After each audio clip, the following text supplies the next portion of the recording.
bancs de merle sont des accumulations d'algues calcaires marines, des algues rouges calcaires qui vivent librement sur le fond. Elles sont accumulées localement par les courants et par la houle. Et ces accumulations-là vont se traduire par de fortes densités d'organismes marins qui vont vivre à l'intérieur. C'est un habitat qui est effectivement très fragile de par sa croissance extrêmement lente. Si on l'abîme, il est abîmé pour des dizaines, voire des centaines d'années. Et puis voilà, après il est aussi sensible évidemment au changement climatique. On a des espèces qui sont adaptées à une certaine température d'eau de mer. Le fait que l'océan s'acidifie sera un problème pour sa calcification et donc sa croissance. C'est vraiment un habitat qui va recueillir l'essentiel des espèces qui vivent autour. Et donc c'est un réservoir de biodiversité pour des habitats qui pourraient être impactés ou qui pourraient être en déficit d'espèces. Les bancs de merle les accueillent et peuvent être des reproducteurs pour recoloniser des habitats autour. Donc voilà, il y a une forte biodiversité et puis ils jouent forcément un rôle dans la qualité de l'eau et le fonctionnement de la rade de Brest. Et la rade de Brest ne sera pas du tout la même si les bancs de merle disparaissent. L'ostréiculture est née en France en 1850-1870. Et ici aussi, bien sûr, en rade. Et donc, on a vu apparaître huîtres plates élevées par l'ostréiculture. Et la rivière du Fou était un haut lieu ostréicole il y a encore 30 ans. L'ostréiculture en rade est assez importante et l'huître creuse, là, pour le coup, est élevée en rade. Donc, ça, c'est un rôle assez important. Donc, l'huître creuse pour l'ostréiculture en rade, mais aussi l'huître plate pour l'ostréiculture en rade, car c'est un des derniers endroits avec la baie de Quiberon où l'espèce peut se reproduire. Et donc, les ostréiculteurs, en posant des collecteurs, peuvent récolter des jeunes naissins d'huîtres plates. Et donc, c'est une activité de captage, on parle de captage professionnel. Donc, la rade est encore capable de faire du captage. C'est assez rare en France, c'est assez rare en Europe.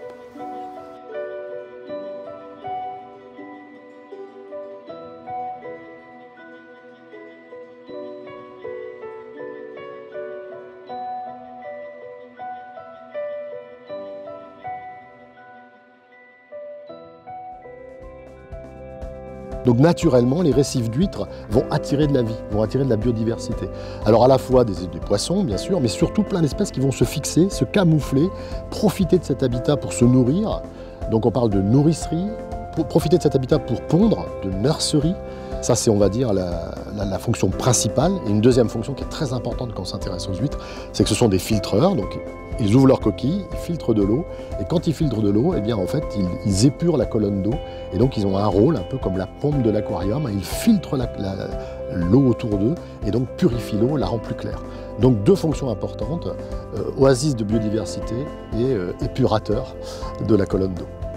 Toutes ces zones-là sont assez fragiles par tout ce qui est lessivage venant des bassins versants. Donc ce sont des invertébrés marins. Donc ils vont être sensibles à certains polluants chimiques, à la présence de trop de turbidité, donc de trop de matière en suspension dans l'eau. Donc tout ce qui lessive depuis la terre va être problématique pour ces espèces, forcément. Donc ça, c'est un premier problème. Deuxième problème, c'est si on drague trop les fonds, eh bien, on va fragiliser aussi la création de ces petits récifs d'huîtres. Il faut savoir qu'il faut plus de 30 ans pour faire un récif d'huîtres plates. Donc si on passe trop souvent la drague, eh bien forcément, les animaux n'ont pas le temps de créer leur récif et donc ils restent à même le fond. Et quand ils sont trop proches du fond, ça les sensibilise aussi. Donc ils ont besoin de s'élever au-dessus du fond pour bien vivre. L'activité de pêche en fait, dans la rade, elle dépend avant tout de bon état des stocks exploités, donc les stocks de coquillages évidemment et les stocks de poissons, donc de la qualité du milieu avec la qualité des habitats qui évidemment est essentielle, mais également tous les enjeux liés à la bonne qualité de l'eau, l'eutrophisation, l'impact des activités terrestres, donc l'impact portuaire, les activités agricoles, etc. Donc on a un nombre de facteurs et d'enjeux assez variés dans la rade. Et c'est vrai que là, ces dernières années, on a eu des mortalités inexpliquées de pétoncles et d'huîtres plates. Peut-être le virus, peut-être la prédation par d'autres espèces. Donc on a ce déséquilibre-là qui existe aujourd'hui. La pêche se pratique sur la praire et la coquille essentiellement. Et sur ces deux espèces aussi, on a des enjeux liés à l'habitat merle et puis des enjeux liés à la présence d'une toxine va dire, de façon récurrente dans la rade. C'est compliqué en fait pour ces petits bateaux d'avoir une visibilité sur l'avenir et de voir leur activité de façon sereine. Alors ils sont toujours là, hein, ils continuent à pêcher, mais chaque année en fait on a des échanges avec les partenaires du territoire pour essayer de faire comprendre nos enjeux, la fragilité de cet espace et puis essayer d'avancer ensemble sur les questions, quoi. Alors un herbier de zoster, c'est un endroit sur lequel va pousser une phanerogame marine, c'est-à-dire une plante terrestre qui est retournée au milieu marin, hein, qui s'appelle Zostera marina. Cette plante-là, elle peut pousser en forte densité localement et créer un nouvel habitat, ce qu'on appelle un herbier de zoster. Alors dans les herbiers, on va retrouver une forte diversité d'espèces marines, hein, donc ils ont un rôle à la fois de réservoir de biodiversité et puis de nurserie, hein, de nourricerie et de nurserie pour les petits poissons essentiellement. Cet habitat est relativement fragile, il est fragile en fait à l'arrachage, aux impacts physiques, soit par les pêcheurs à pied ou alors aux dragues aussi, on sait qu'ils sont extrêmement sensibles aux dragues. Ça peut aussi être les changements dans la turbidité de l'eau, hein, donc c'est une plante, donc elle doit avoir accès à la lumière et si on la prive de cette lumière, elle va forcément régresser. Et puis ils sont sensibles aussi à ce qu'on appelle l'eutrophisation, hein, qui est donc l'enrichissement en nutriments des eaux marines et qui va créer en fait des accumulations d'algues opportunistes sur les herbiers de zoster et les herbiers de zoster disparaissent sous l'accumulation de ces algues-là. Aujourd'hui, en rade de Brest, les herbiers de zoster sont plutôt en bon état, ils ont tendance à progresser, leur surface a tendance à augmenter, ils remontent sur l'estran et puis ils colonisent des zones dans lesquelles ils n'étaient pas présents jusqu'à il y a encore 30 ans. Mon activité ne dépend pas simplement d'un petit peu de la qualité du milieu, elle en dépend complètement.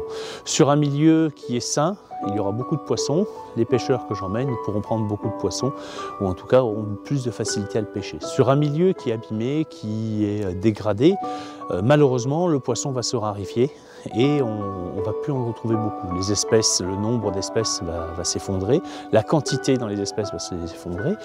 Tout est imbriqué les uns dans les autres. Si vous prenez une mauvaise qualité de l'eau, vous n'aurez pas de plancton. Si vous n'avez pas de plancton, vous n'avez pas de petits. Vous n'avez pas de petits, vous n'avez pas de gros poissons. Donc la qualité de l'eau et la qualité des fonds est essentielle.